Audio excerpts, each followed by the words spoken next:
Hey, what's up guys? Saya Arsen. Kali ini saya mau unboxing satu barang lagi, yaitu sebuah gamepad. Yang mana sebelumnya saya belum pernah unboxing atau review gamepad sama sekali ya. Jadi ini kali pertama saya. Kita awali dari suatu brand yang bernama Rexus, yang pasti kalian udah sangat familiar ya di telinga kalian brand Rexus ini ya. Yang mana ini adalah brand lokal dan serinya adalah GX500. Seperti ini tampilan boxnya ya. Jadi dia dibungkus dengan plastik atau mika bening, jadi langsung kelihatan produk di dalamnya. Nah, di bawah sini udah ada beberapa key features. Dia udah Hall effect, dia untuk analog joysticknya dan juga hair triggernya. Terus dia udah punya dual vibration motor juga, lalu ada port 3,5 mm jack.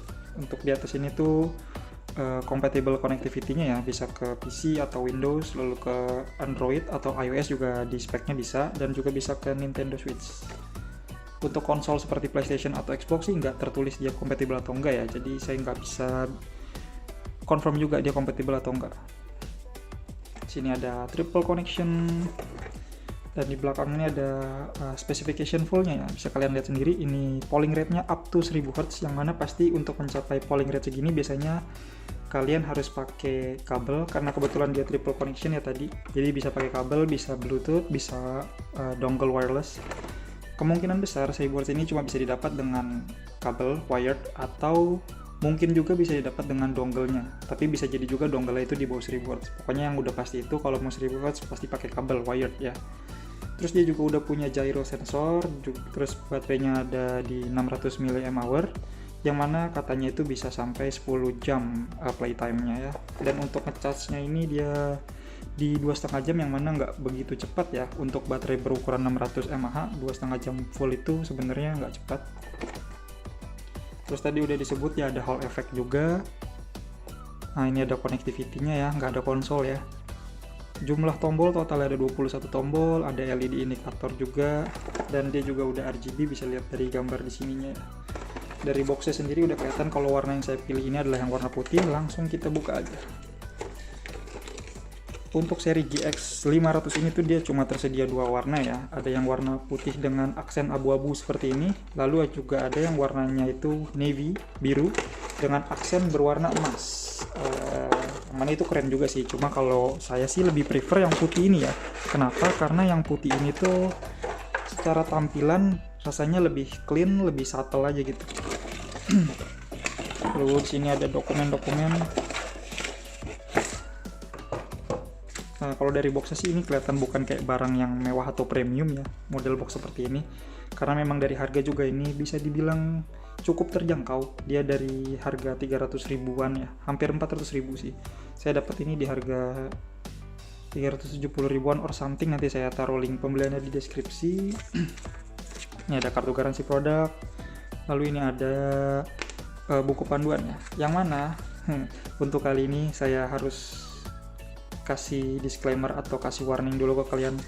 Kalau buku panduan ini tuh kalau bisa jangan sampai hilang, dan harus kalian baca dulu di awal. Kenapa? Karena di gamepad ini itu kan ada banyak fitur ya, banyak gimmicknya lah.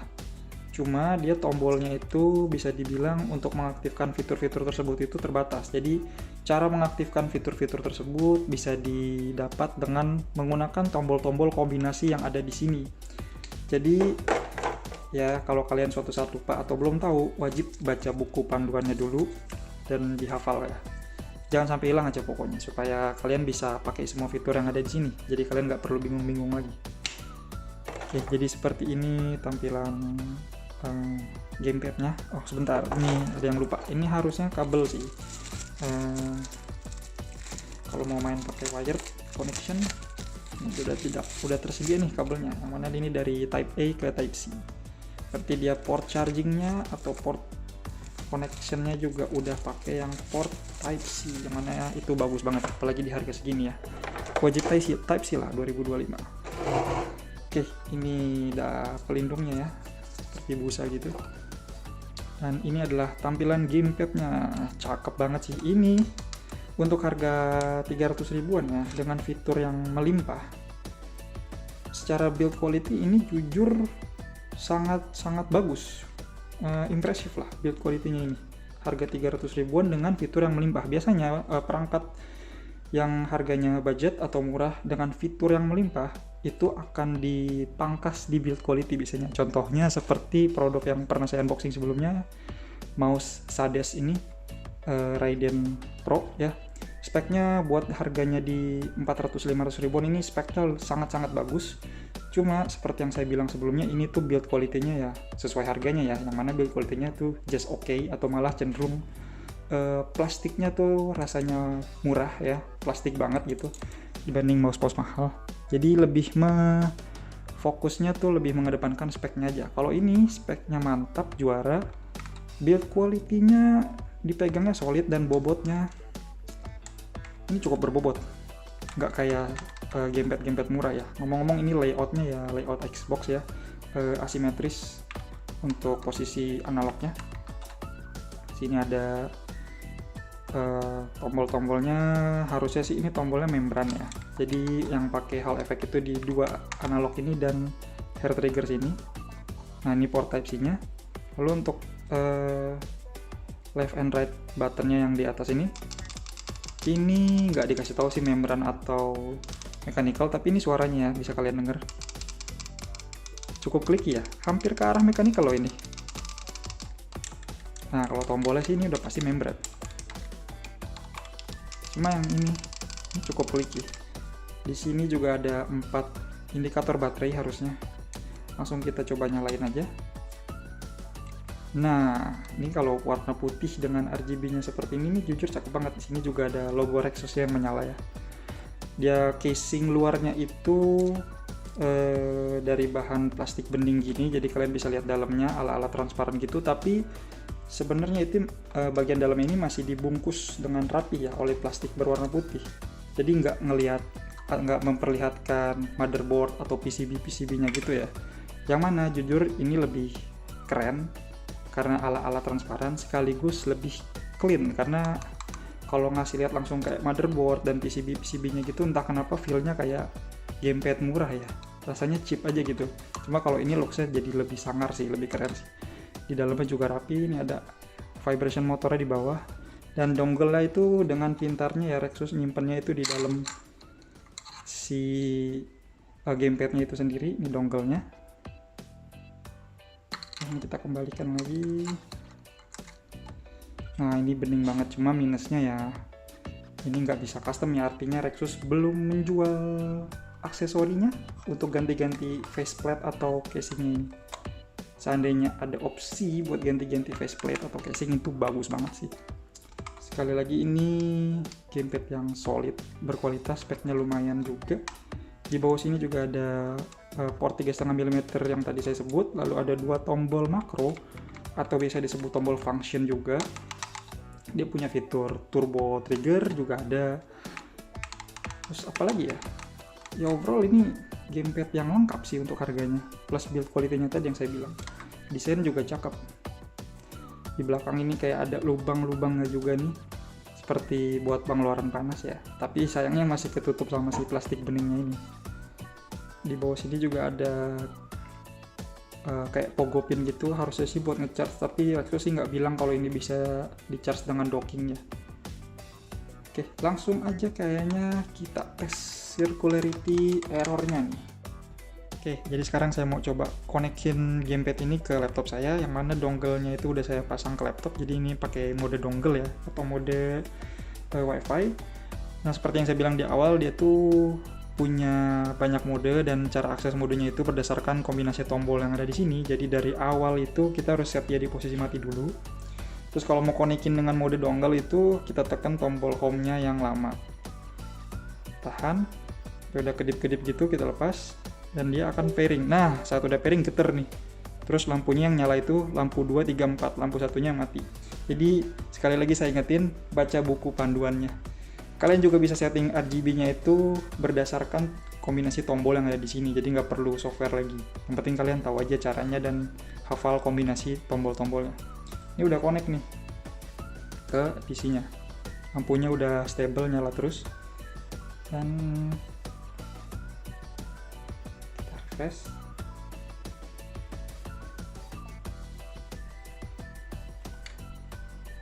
Nah, ini udah ke detect, tapi kok ke detect sebagai ROG Cakram X ya, itu mouse yang saya pakai.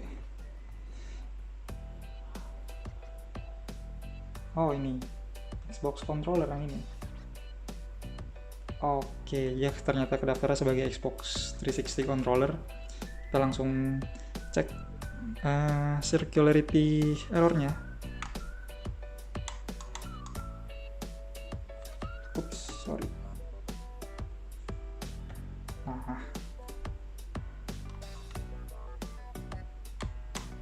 Nah, dia errornya aja ada di 0,2% ya. Ini mana? Yang mana ini tuh udah bagus banget berarti.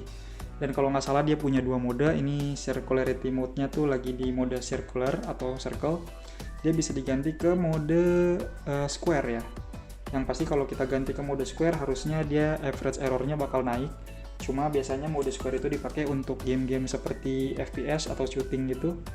Karena katanya itu bisa lebih akurat. Cara ganti modenya dari mode circular ke square itu dengan menekan tombol screenshot itu yang tengah ini, dan tombol turbo yang bawah ini barengan selama 2 detik kurang lebih. Oke, dah, langsung kita tes lagi. Belum berubah. Nah, getar. Jadi dia tandanya itu selalu dengan getaran ya. Jadi kalau udah getar, nah lihat tuh. Average errornya langsung naik ke kurang lebih 10% ya. Ini modenya lagi square. Dan kalau kalian pertama kali unboxing dan ngetes gamepad ini circularity errornya segini, jangan panik, jangan kaget. Ganti aja modenya ke mode circle. Kita ganti lagi.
Buat yang nyari gamepad dengan harga yang cukup murah, layout Xbox dan fitur melimpah dan build quality yang sangat oke, serta looks yang cakep kayak gini, mungkin ini adalah pilihan yang tepat. Ini sangat recommended. Thanks for watching.